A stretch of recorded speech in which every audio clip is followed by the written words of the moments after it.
60세가 지나면 몸도 인생도 조금씩 변하기 시작합니다.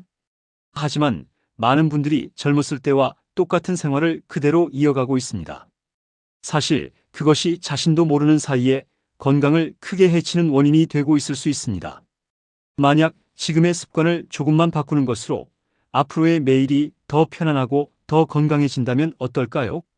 오늘은 60세가 넘으면 그만둬야 할 습관이라는 주제로 여러분께 도움이 될 이야기를 드리려고 합니다. 끝까지 함께 해주세요. 분명 내일부터 바로 활용할 수 있는 힌트를 찾으실 수 있을 거예요. 나이와 습관에 대하여.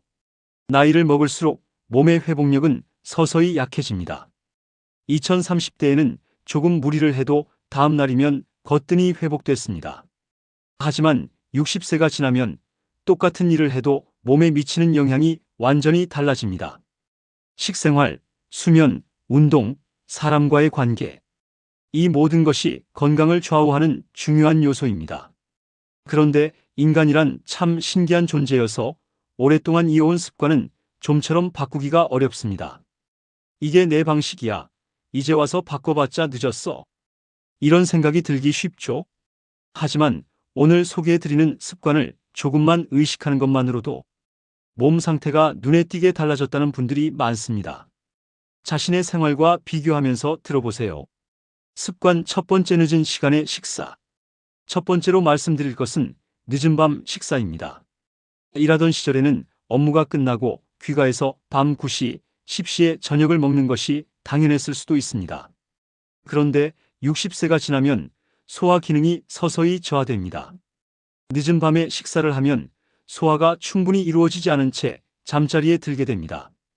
그 결과 위와 장에 불필요한 부담이 생겨 다음날 아침에 속이 더부룩하거나 잠을 얕게 자는 악순환이 생기기 쉬워집니다. 또한 취침 직전에 음식을 먹으면 역류성 식도염의 위험도 높아집니다. 위산이 식도로 올라오는 상태로 가슴 쓰림과 불쾌감의 원인이 됩니다. 이상적인 것은 잠자리에 들기 3시간 전에는 저녁 식사를 마치는 것입니다. 어렵다면 저녁 식사의 양을 조금 줄이거나 소화하기 쉬운 음식을 선택하는 것만으로도 다릅니다. 먹는 시간을 조금 앞당기는 것만으로 수면의 질도 높아지고 다음날 아침 상쾌하게 눈을 뜰 수 있습니다. 작은 변화지만 몸에는 아주 큰 차이입니다. 습관 두 번째, 운동 부족. 두 번째 습관은 운동 부족입니다. 정년 퇴직을 하면 출퇴근이 없어지고 하루 종일 집에 있는 시간이 늘어납니다. 어느새 하루에 몇백 걸음밖에 걷지 않는 분들도 적지 않습니다. 몸을 움직이지 않는 생활이 계속되면 근력이 눈에 띄게 떨어집니다. 특히 다리와 허리의 근육은 사용하지 않으면 빠르게 쇠퇴합니다. 의학적으로는 근감소증 사르코페니아이라고 불리는 근육량 감소가 60세 이후에 급격히 진행되기 쉽다고 알려져 있습니다. 근육이 줄면 넘어지기 쉬워지고 골절 위험도 높아집니다. 그래도 무릎이 아파서 격렬한 운동은 못한다는 분들도 많으시죠? 괜찮습니다. 격렬한 운동은 필요 없습니다. 매일 30분 정도의 가벼운 걷기, 집에서 할 수 있는 간단한 스트레칭, 의자에 앉아서 하는 근력 운동. 이것만으로도 충분합니다. 중요한 것은 매일 꾸준히 하는 것입니다. 일주일에 한 번 격렬하게 운동하는 것보다 매일 가볍게 움직이는 것이 몸에는 훨씬 효과적입니다. 오늘부터 평소보다 조금 더 걷는 것부터 시작해보세요. 습관 세 번째, 장시간 TV 시청. 세 번째는 장시간 TV를 계속 보는 생활입니다. TV를 즐기는 것 자체는 물론 나쁜 일이 아닙니다. 드라마, 뉴스, 여행 프로그램 등 TV는 생활의 즐거움 중 하나입니다. 문제는 계속 앉은 채로 몇 시간씩 움직이지 않는 것입니다. 오랫동안 같은 자세로 있으면 혈액순환이 나빠져 다리가 붓거나 혈전이 생기기 쉬워집니다. 이코노미 클래스 증후군이라는 말을 들어보셨을 텐데 그것은 비행기 안에서만 일어나는 일이 아닙니다. 또한 오래 앉아있는 생활이 당뇨병이나 심장질환의 위험을 높인다는 것이 연구를 통해 밝혀지고 있습니다. 해결책은 아주 간단합니다. 이 시간에 한번 일어나서 조금 움직이는 것. 그것만으로 됩니다. 광고가 나올 때마다 일어나서 가볍게 스트레칭을 하거나 주방에 물을 마시러 가거나 창문을 열고 바깥 공기를 마시거나 작은 움직임의 쌓임이 몸을 지켜줍니다. 습관 네 번째, 사람과 대화하지 않는 생활. 네 번째는 사람과 이야기하지 않는 생활입니다. 퇴직 후 배우자를 먼저 떠나보내신 분, 자녀가 멀리 사는 분 등 어느새 하루 종일 아무와도 말을 나누지 않는 날이 늘어버리는 경우가 있습니다. 사람과의 대화는 마음의 건강에 없어서는 안 될 것입니다.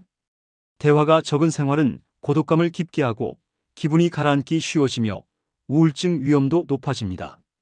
더 나아가 최근의 연구에서는 사회적 고립이 치매 위험을 높인다는 것이 밝혀지고 있습니다. 사람과 이야기하는 것이 뇌에 적절한 자극이 되는 것입니다. 가족이나 친구에게 전화하기, 이웃에게 인사하기, 지역 모임에 참여하기. 어떤 작은 교류라도 마음과 몸에 큰 의미가 있습니다. 이제 와서 새로운 친구라니 하고 생각하실 필요는 없습니다. 일단 매일 아침 누군가에게 말을 걸어보는 것. 그것만으로도 충분합니다. 다섯 번째, 수면 부족, 수면 리듬의 흐트러짐. 다섯 번째는 수면의 흐트러짐입니다. 수면은 몸과 뇌를 회복시키는 소중한 시간입니다. 특히 60세가 지나면 수면의 질이 몸 전체의 건강에 크게 영향을 미치게 됩니다. 흔히 있는 경우가 퇴직하고 나서 생활 리듬이 흐트러져 버렸다는 것입니다. 낮에 졸려서 낮잠을 너무 많이 자면 밤에 잠을 못 자게 됩니다. 늦게까지 깨어 있는 것이 계속되면 다음날 컨디션이 무너지기 쉽습니다. 또한 자기 직전까지 스마트폰이나 태블릿을 보는 습관도 수면의 질을 크게 떨어뜨립니다. 화면에서 나오는 블루라이트가 수면을 유도하는 호르몬인 멜라토닌의 분비를 방해하기 때문입니다. 이상적인 것은 매일 같은 시간에 자고 같은 시간에 일어나는 것입니다. 취침 1시간 전에는 스마트폰을 내려놓고 조금 어두운 방에서 릴렉스하는 시간을 만들어 보세요. 질 좋은 수면을 취할 수 있으면 다음날 아침의 기분과 몸의 움직임이 놀랄 만큼 개운해집니다. 수면을 소중히 하는 것은 건강으로 가는 가장 빠른 길 중 하나입니다. 습관 여섯 번째, 수분 보충을 잇는 습관. 여섯 번째는 수분 보충을 잇는 것입니다. 60세가 지나면 목마름을 느끼기 어려워집니다. 이것은 몸의 감각 기능이 조금씩 둔해지기 때문으로 자연스러운 일입니다. 하지만 바로 그렇기 때문에 의식적으로 물을 마시는 습관이 매우 중요해집니다. 수분이 부족하면 혈액이 끈적끈적해지기 쉬워져 뇌경색이나 심근경색의 위험이 높아집니다. 특히 여름철에는 열사병에도 걸리기 쉽습니다. 목마를 때 마신다가 아니라 목마르기 전에 마신다. 이것이 60세 이후 수분 보충의 철칙입니다. 기준은 하루에 1.5리터입니다. 아침에 일어났을 때, 식사 때, 오전과 오후의 휴식 때, 잠자리에 들기 전, 이런 타이밍에 조금씩 마시는 습관을 들여보세요. 수분은 물이나 보리차 등 당분이 적은 것이 이상적입니다. 커피나 녹차는 이뇨작용이 있으므로 수분 보충으로는 너무 의존하지 않는 것이 좋습니다. 습관 일곱 번째, 건강검진을 받지 않는 습관. 일곱 번째는 정기적인 건강검진을 받지 않는 습관입니다. 몸에 특별히 이상은 없다. 병원이 싫다. 돈이 든다. 그런 이유로 몇 년째 건강검진을 받지 않으신 분들도 적지 않습니다. 하지만 고혈압, 당뇨병, 암 등 60세 이후에 늘어나는 많은 질병은 초기에는 거의 자각 증상이 없습니다. 알아챘을 때는 이미 진행되어 있었다는 일이 생기기 쉬운 것입니다. 정기 검진을 받음으로써 병을 조기에 발견하고 조기에 치료할 수 있습니다. 일찍 발견하면 할수록 치료의 선택지가 넓어지고 몸에 대한 부담도 적어집니다. 1년에 한 번의 건강검진은 자신에 대한 최소한의 투자라고 생각해 주세요. 수치가 정상이면 안심할 수 있고 문제가 있으면 빨리 대처할 수 있습니다. 어느 쪽이 되더라도 받아서 손해볼 것은 없습니다. 습관 여덟 번째, 뇌를 사용하지 않는 생활. 여덟 번째는 뇌를 별로 쓰지 않는 생활입니다. 퇴직 후 매일의 루틴이 너무 단순해지면 뇌에 대한 자극이 줄어듭니다. TV를 멍하니 보기만 하는 시간이 늘거나 새로운 것에 도전할 기회가 없어지면 뇌의 기능이 서서히 둔해집니다. 독서나 신문을 읽는 것, 퍼즐이나 스도쿠, 장기나 바둑, 새로운 취미를 시작하는 것, 악기를 배우는 것, 이런 활동들이 뇌의 인지 기능을 유지하는 데 매우 도움이 됩니다. 특히 새로운 것을 배운다는 행위는 뇌에 새로운 신경회로를 만드는 자극이 됩니다. 이제 와서 외울 수 없어가 아니라 완벽하지 않아도 된다, 즐길 수 있으면 된다는 마음으로 뭔가 새로운 것에 도전해 보세요. 새로운 요리 레시피를 익히거나 지도를 보면서 모르는 동네를 산책하거나, 그런 일상 속의 작은 도전도 훌륭한 두뇌 운동이 됩니다. 습관 9번째, 인간관계를 좁히는 습관. 9번째는 인간관계를 좁혀버리는 습관입니다. 일하던 시절에는 일을 통해 다양한 사람들과 연결되어 있었습니다. 그런데 퇴직하면 그 관계가 한꺼번에 줄어버립니다. 사회와의 연결이 희미해지면 자신의 존재 가치를 느끼기 어려워지고 삶의 보람도 잃어갑니다. 이것은 마음의 건강에 심각한 영향을 줍니다.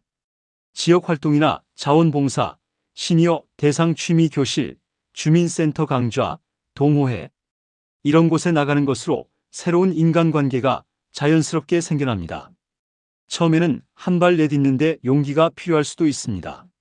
하지만 한번 참가해보면 이런 세계가 있었구나 하고 깨닫는 경우가 많습니다.